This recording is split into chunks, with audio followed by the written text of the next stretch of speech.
नमस्कार दोस्तों, गृह मंत्री अमित शाह के संसद में दिए बाबा साहब अंबेडकर के जो उन्होंने बयान दिया उनके खिलाफ, उसके बाद एनडीए का पहला विकेट अमित शाह से नाराजगी जताते हुए गिर गया है, अलग हो गया है। किस राज्य में यह सियासी धमाका हुआ है, पहली खबर, पहली इंफॉर्मेशन सीधे लेंगे भरत जी से। भरत जी हमारे साथ मौजूद है। भरत जी, क्या हुआ यह हंगामा?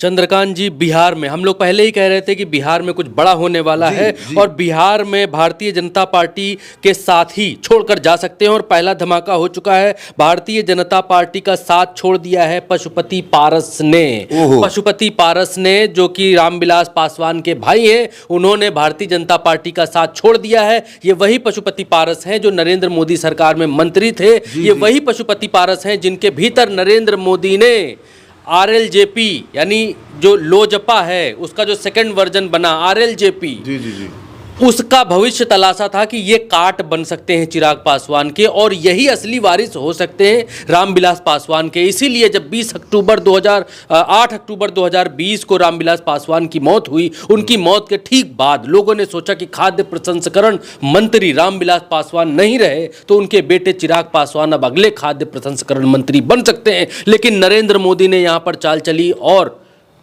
पशुपति पारस को मंत्री बनाया। 6 सांसद उस समय इनके थे, 5 सांसद पशुपति पारस के साथ आ गए। रामविलास पासवान की पार्टी टूट गई, LJP टूट गई और उसके बाद RLJP बनी। और उसके बाद नरेंद्र मोदी पशुपति पारस के साथ रहे। पशुपति पारस को लास्ट में नरेंद्र मोदी ने टिकट नहीं दिए और तब पशुपति पारस हुए नाराज। लेकिन आज की खबर, भूत पर बाद में जाएंगे, पहले आज की बात बता देते हैं दर्शकों। आज की बात यह है कि पशुपति पारस पूरी तरीके से एनडीए से अलग हो चुके हैं और उन्होंने क्या कहा है हम आपको बता देते हैं।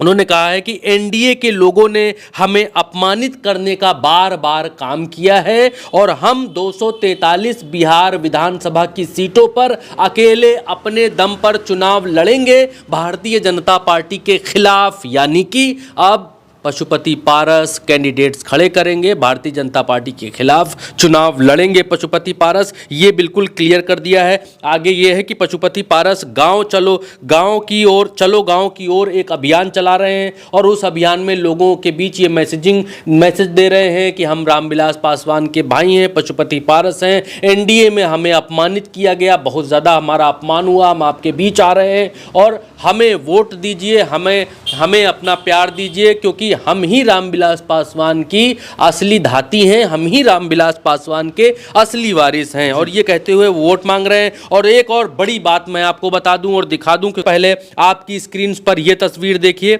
इस तस्वीर में, ये तस्वीर देखेंगे, इस तस्वीर में लिखा हुआ है कि पशुपति कुमार पारस मोदी का परिवार। इस तस्वीर में बिल्कुल साफ साफ लिखा हुआ है। लेकिन जब से पशुपति पारस ने भारतीय जनता पार्टी से, एनडीए से अलग होने का निर्णय लिया तो उसके बाद से पशुपति पारस ने अपने नाम के आगे से मोदी का परिवार हटा लिया है। अब सिर्फ और सिर्फ पशुपति कुमार पारस लिखा हुआ है, उसके आगे से मोदी का परिवार गायब है। लेकिन मोदी के साथ रहते हुए मोदी को अपनी जो है लॉयल्टी साबित करने के लिए जब इन्होंने मोदी का परिवार अपने नाम के आगे लिखा था, ये वाला आप स्क्रीनशॉट देखिए, आपके सामने है, स्क्रीन के ऊपर है। इसमें इन्होंने पहले तो लिखा था पशुपति कुमार पारस मोदी का परिवार, ये बात इन्होंने लिखी थी।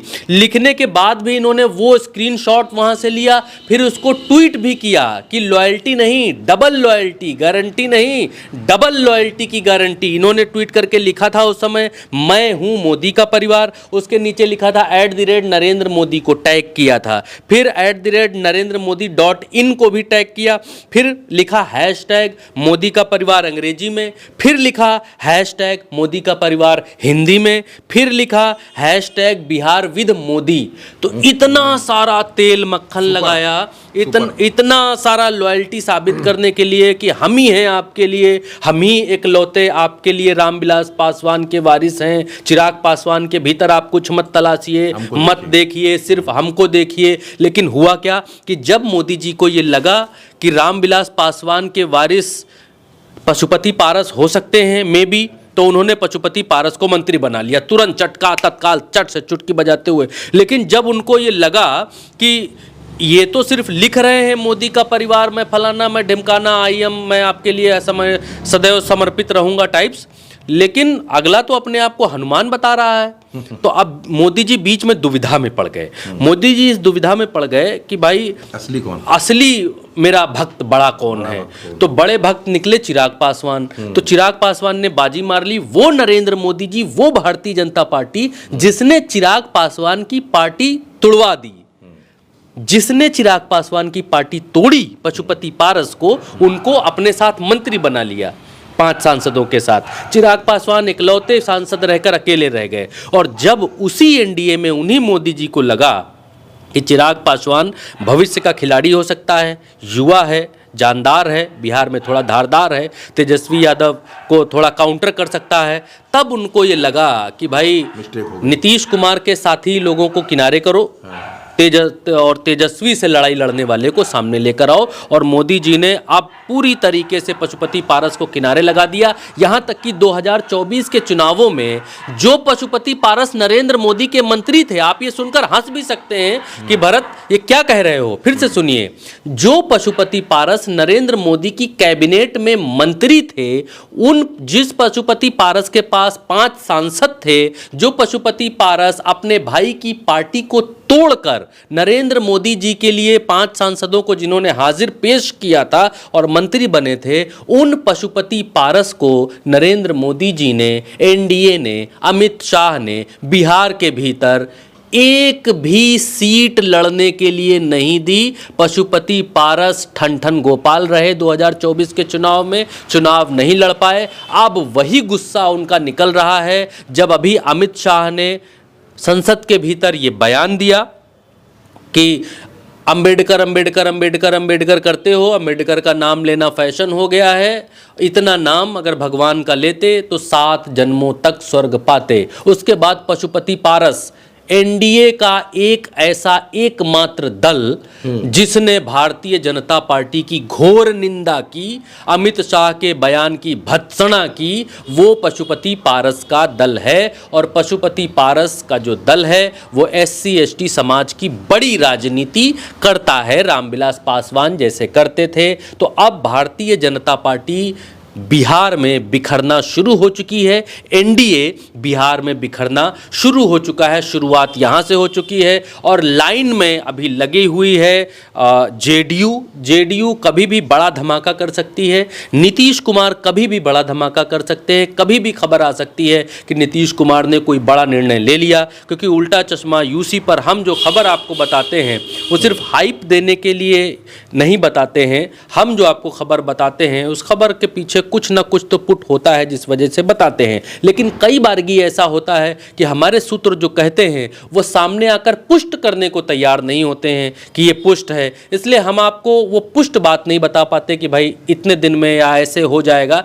लेकिन नीतीश कुमार अपुष्ट सूत्रों के हवाले से जो खबर उल्टा चश्मा यूसी पर है वो बहुत जल्द बहुत बड़ा निर्णय लेने की तैयारी में है। नीतीश कुमार एकला चलो की राह पर चलने के लिए निकल पड़े हैं। बिहार में वो भी यात्रा कर रहे हैं, बिहार में पशुपति पारस भी यात्रा कर रहे हैं और बिहार के भीतर सबसे पहले बड़े बड़े धमाके और एनडीए बिखरता हुआ आपको दिखाई दे सकता है। बहुत जल्द पशुपति पारस अलग हो चुके हैं, सिर्फ और सिर्फ आधिकारिक ऐलान होना बाकी है। तो बिल्कुल अमित शाह के बयान के साइड इफेक्ट शुरू हो गए हैं। एनडीए में पहले दल ऐसा है पशुपति पारस का, राष्ट्रीय लोक जनशक्ति पार्टी RLJP, जिसने भारतीय जनता पार्टी का, एनडीए का, नरेंद्र मोदी और अमित शाह का साथ छोड़ दिया है। अब पशुपति पारस का अलग होना कितना नुकसान करेगा एनडीए को, भारतीय जनता पार्टी को, यह आने वाला वक्त तय करेगा।